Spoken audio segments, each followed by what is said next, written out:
Hola, yo soy Horacio Pérez y esto es Investigando la Investigación, un podcast donde investigamos cómo investigan los investigadores, tanto en la academia, industria, independientes. Todo ello mediante entrevistas y debates abiertos, técnicas y estrategias para mejorar todas las partes del proceso investigador y, no menos importante, opiniones abiertas que espero llamen tu curiosidad y te hagan también reflexionar.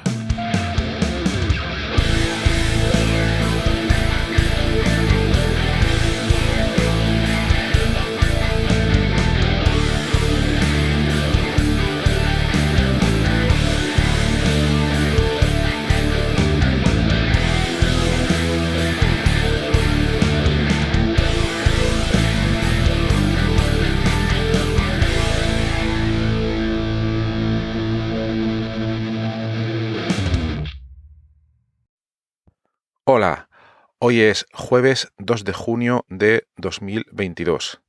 Bueno, lo primero en cuanto a las efemérides científicas e investigadoras, tal día como hoy, un 2 de junio del año 1922, nacía Clark Patterson.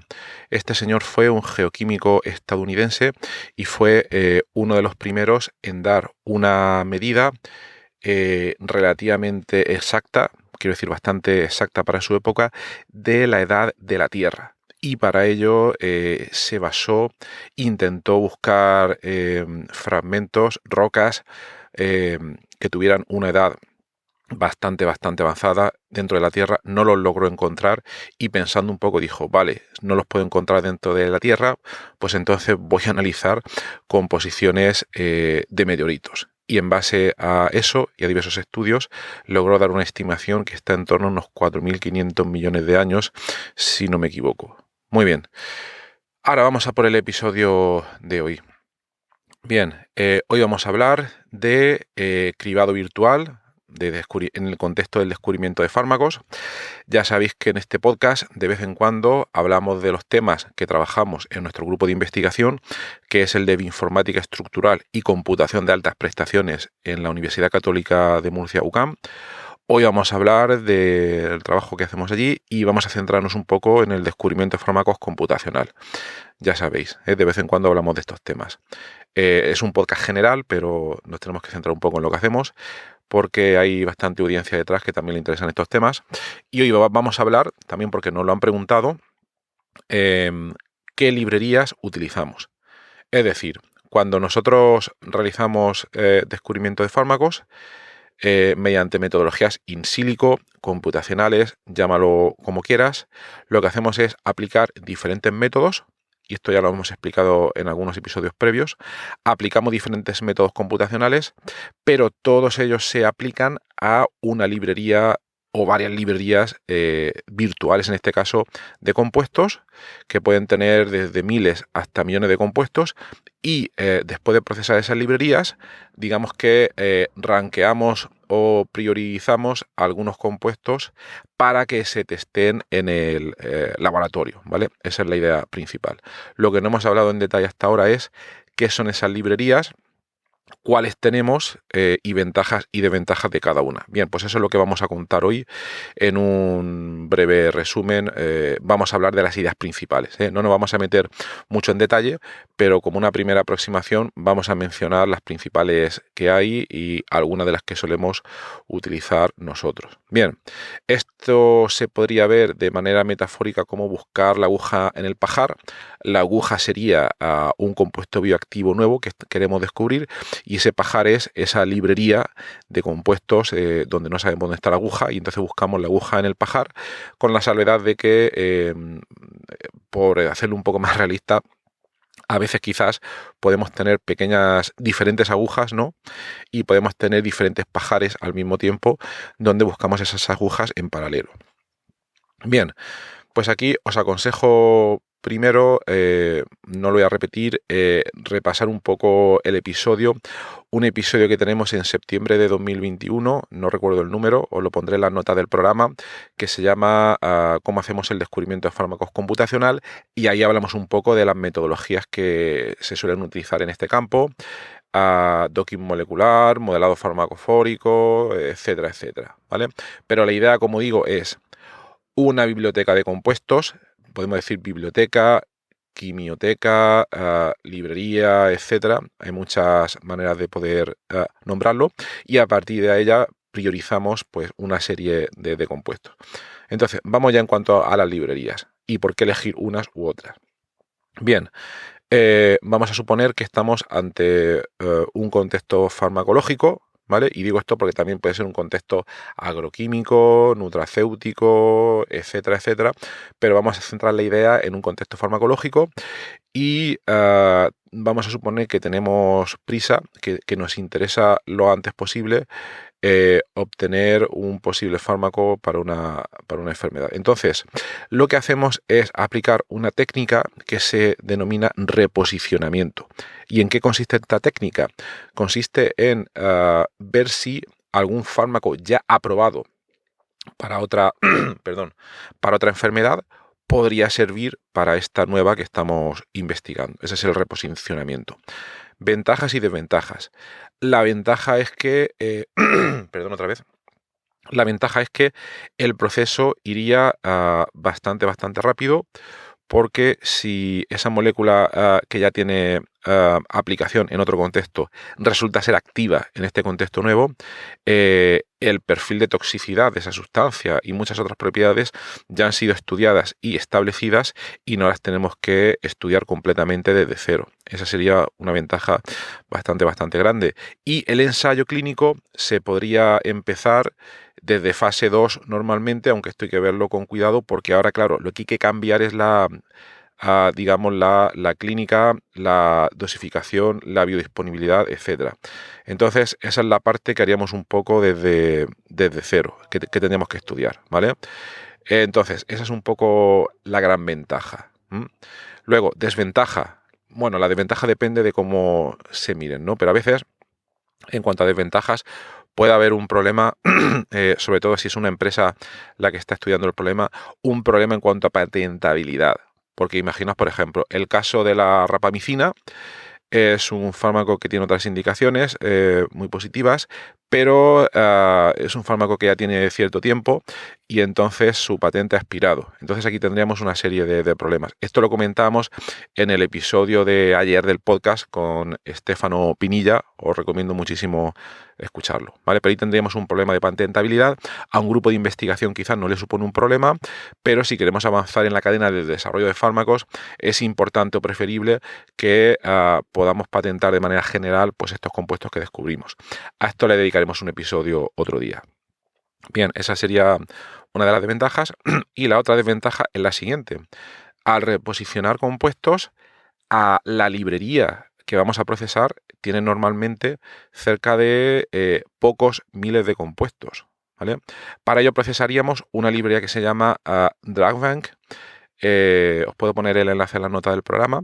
Es una librería online donde podéis descargar las moléculas, las tenéis que procesar, va a depender del programa o del software de cribado virtual que vayáis a utilizar para procesarla. Y contiene cerca de 2.000, 3.000 compuestos que están ya aprobados por la FDA, ¿vale? Entonces, la desventaja principal de esta librería es que es pequeña y el espacio químico no es muy diverso. 2.000 o 3.000 moléculas puede parecer un número grande, perdón otra vez, pero no lo es tanto, son pocas moléculas, tenemos poco espacio químico ahí que poder explorar. Entonces esa sería una de las principales desventajas. Bien, podría contar muchísimas más, pero como hoy quiero dar solo una pincelada muy general, pues voy a parar aquí. Otro día, si queréis y os interesa, me lo decís y hablamos un poco más en profundidad de esta librería o de otra de las que vamos a contar a continuación. Y bueno, olvidé comentar una cosa. Si queréis hacer cribado virtual, entonces tenéis también la posibilidad de utilizar una herramienta que hemos desarrollado nosotros, que se llama Metascreener y que ya la he comentado brevemente en alguno de los episodios del podcast. Bien, entonces, DrugBank, fármacos ya aprobados, principal desventaja, espacio químico muy poco diverso. Entonces, ahora vamos a irnos al otro extremo, ¿vale? El otro extremo sería grandes librerías de compuestos donde el espacio químico es mucho más diverso y donde tenemos más posibilidades de exploración. Entonces, por citar algunos ejemplos, tendríamos Zinc, ZINC como el metal, ¿vale? y a día de hoy estamos hablando de cientos de millones de compuestos. Es una librería que te puedes descargar. Esta es ya relativamente grande y procesarla te va a costar un poco, ¿vale? Y aquí lo interesante, bueno, normalmente ya en este tipo de librerías tan grandes tienes que buscar una donde todos los compuestos que están listados en esa librería estén disponibles comercialmente. Porque claro, si tú haces el cálculo y te sale tal compuesto que es interesante, pero luego no lo puedes comprar, entonces puede ser un problema. Entonces vamos a hablar de Think, cientos de millones de compuestos, o de Enamine. Enamine es una librería que, dependiendo de diversos factores, tenemos una que tiene, por ejemplo, 2 millones de compuestos, que son los que tienen disponibles en stock y tiene un espacio químico bastante diverso. Y luego tiene otra que no recuerdo ahora mismo cómo se llama, pero tiene cerca de 1.000 millones de compuestos. Es también de Enamine, pero en esta librería los compuestos no están disponibles directamente para su compra, pero si te interesa uno o una serie de compuestos, ellos te aseguran en su página web que te los pueden fabricar y tenerlos en poco tiempo, ¿vale? Esa opción no la hemos explorado nosotros. Nosotros hemos explorado la de los 2 millones. En algunos proyectos la hemos procesado y hemos obtenido algunos compuestos interesantes. Y bueno, en la anterior de DraftBank también hemos procesado esa librería en varios diversos proyectos. Hemos podido reposicionar algunos compuestos, depositado patentes, licenciado patentes. Y bueno, en algunos episodios del podcast, incluso entrevistas, hemos comentado cómo lo hemos hecho. Pero bueno, aquí, como estamos hablando en términos muy generales, esos serían como que los dos extremos, ¿vale? Y siempre teniendo en cuenta moléculas accesibles en cuanto a que estén disponibles comercialmente. Por un lado, DraftBank, y por otro lado, estas grandes librerías Enamine y Think, donde hablamos de cientos de millones de compuestos químicos, ¿vale? Bien, si nos quitamos el requerimiento de que esos compuestos tengan que estar accesibles comercialmente y por lo que sea nos interesa explorar un espacio químico virtual, virtual quiere decir que tenemos en la librería una diversa cantidad de moléculas, pero no nos interesa, simplemente nos interesa realizar el estudio, pero o quizás luego más tarde nosotros o alguien con quien colaboramos puede sintetizar esa molécula que nuestros cálculos hayan priorizado, pues entonces quizás te puede interesar estas otras mega o giga librerías, ¿vale? Y entonces aquí ya tenemos algunas, por ejemplo, tenemos la GDP, aquí tenemos varias, del laboratorio del grupo de Gisbert-Schneider en Suiza, y tiene un espacio químico de cerca de, es una barbaridad, estamos hablando de 10 elevado a las 17 moléculas, donde básicamente generan de manera totalmente determinista todas las combinaciones posibles de átomos a partir de cierto tamaño y generan estas librerías, ¿vale? Pero aquí hay que tener mucho cuidado, no se puede procesar en bruto todas estas librerías, hay que utilizar filtros previos, etc. Aquí estaríamos ya en las antípodas de la inmediatez o de la pragmabilidad, porque, como os he dicho, no están disponibles comercialmente, ¿vale? En otro momento, en otro capítulo, como esto vamos a hacer una serie, ya os comentaré por qué puede ser más interesante y quién aplica o estudia o procesa este tipo de librerías, ¿vale? Y luego, entre medias de estos dos casos, tenemos otra librería muy interesante que se llama ChemBL. ChemBL, en inglés, en español sería ChemBL, ¿vale? Viene de EMBL, viene European Molecular Physical Laboratory, si no recuerdo mal, y es una base de datos curada que tiene cerca de 2 millones de compuestos, y la característica principal de esta librería es que todos los compuestos, o digamos la mayoría de ellos, están anotados, en el sentido de que hay gran cantidad de información de todos ellos, y es información que viene de publicaciones científicas. Entonces puede ser interesante. Claro, al venir de publicaciones científicas, algunas veces vas a tener accesibilidad a ellos, porque si es a la publicación científica, quizás te pueden comentar bien. En nuestro laboratorio hemos sintetizado estos compuestos, los hemos probado, etcétera, etcétera. Si te interesa luego ese compuesto de probarlo en el laboratorio, tendrías que contactar a ese laboratorio para ver si te lo pueden ceder o vender o de tal manera que tú puedas acceder a ese compuesto, ¿no? Entonces, bien, otro de los intereses de KenViel es que al estar anotada, tú, por ejemplo, si quieres buscar inhibidores o compuestos bioactivos para determinado receptor o enzima, pues es relativamente fácil de poder hacerlo, porque está todo, tiene una base de datos relacional donde puedes filtrar compuestos siguiendo o aplicando una gran cantidad pues, de reglas. Entonces, bueno, hay muchas más, pero de momento lo voy a dejar aquí para no hacer más extenso este episodio. Y esas serían, digamos, los extremos y un punto intermedio. Otro día hablaremos de cómo las compañías farmacéuticas generan sus propias librerías virtuales y por qué en general esas librerías virtuales pueden ser interesantes y más todavía por todo lo que está a venir ahora mismo con el Machine Learning y algunas cosas que son totalmente rompedoras, ¿vale?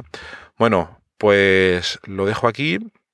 Si te interesa seguir hablando sobre este tema, vente a nuestra comunidad de Discord y coméntanos qué librerías estás utilizando, qué librerías te interesaría utilizar, cómo lo haces, etcétera, etcétera, ¿vale?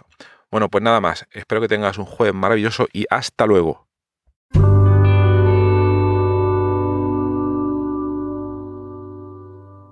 Muchísimas gracias por haber escuchado hoy este episodio del podcast Investigando la Investigación y también sobre todo gracias por haber llegado hasta aquí porque esto es ya el final del episodio del podcast. Si ya conoces el podcast y me conoces a mí, pues esta parte ya te la puedes saltar. Pero si acabas de llegar al podcast y quieres saber un poco más sobre él, te recomiendo que te quedes solo un momento. En primer lugar, te voy a comentar quién soy y a qué me dedico. Mi nombre es Horacio Emilio Pérez Sánchez, a veces lo abrevio como Horacio Pérez, y soy de formación químico computacional.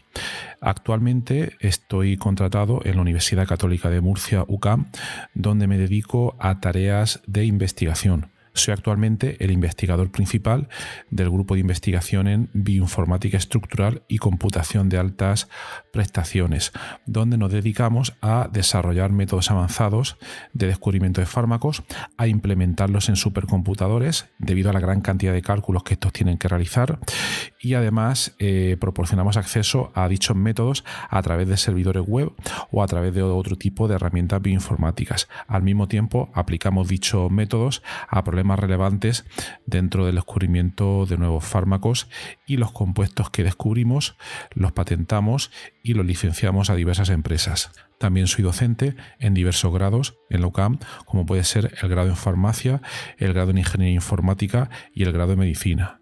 También trabajo por cuenta propia como autónomo y ahí tengo 3 líneas principales de actuación. Una de ellas consiste en la asistencia o mentoría en temas de investigación académica e industrial, donde te ayudo a responder a las siguientes preguntas. 1. ¿Cómo conseguir que tus artículos científicos sean aceptados en revistas de alto impacto? 2. ¿Cómo conseguir que tus proyectos de investigación obtengan financiación en convocatorias competitivas nacionales e internacionales? 3. ¿Cómo gestionar eficientemente tus proyectos de investigación actuales para conseguir los objetivos propuestos? Y 4. ¿Cómo incrementar tu productividad como investigador y disminuir tu estrés? También ofrezco servicios de asistencia en bioinformática estructural respondiendo a las siguientes preguntas. 1. ¿Cómo descubrir compuestos bioactivos en diversos contextos, tanto farmacológicos, nutracéuticos o agrícolas, etcétera? 2. ¿Cómo proponer y validar modelos moleculares para sistemas biológicos? 3. ¿Cómo acelerar drásticamente la ejecución de cálculos complejos y costosos? Y 4. ¿Cómo permitir que usuarios con conocimientos informáticos mínimos puedan acceder y sacar rendimiento fácilmente a herramientas científicas complejas? Y por último, último, también me dedico al desarrollo de diversas herramientas de software para temas de productividad, los cuales iré informando durante los diversos episodios de este podcast. En cuanto al podcast, como os podéis hacer quizás una idea si habéis llegado hasta aquí y habéis escuchado alguno de los episodios, mi intención e interés es divulgar la investigación que se hace en muy diferentes contextos, tanto a nivel académico como a nivel industrial, porque el tema de divulgación académica e industrial pienso que no se le da la suficiente importancia, y también el trabajo que realizan investigadores autónomos y diversos colectivos. Además, doy especial hincapié en el tema de la bioinformática estructural a la hora de divulgar también la investigación que realizamos en nuestro grupo. Por otra parte, también tratamos temas de productividad y todo tipo de herramientas que nos puedan ayudar a mejorar todos los procesos necesarios para poder realizar una investigación en condiciones y con un rendimiento adecuado. Si escucháis el primer episodio del podcast, que es en realidad el tráiler, ahí tenéis algunos detalles más, pero bueno, esa sería la idea principal. Por último, también quisiera mencionar que tenemos una comunidad de Discord organizada en torno al podcast. En la mayoría de las notas del programa, de los episodios, tienen los detalles para acceder a esta comunidad.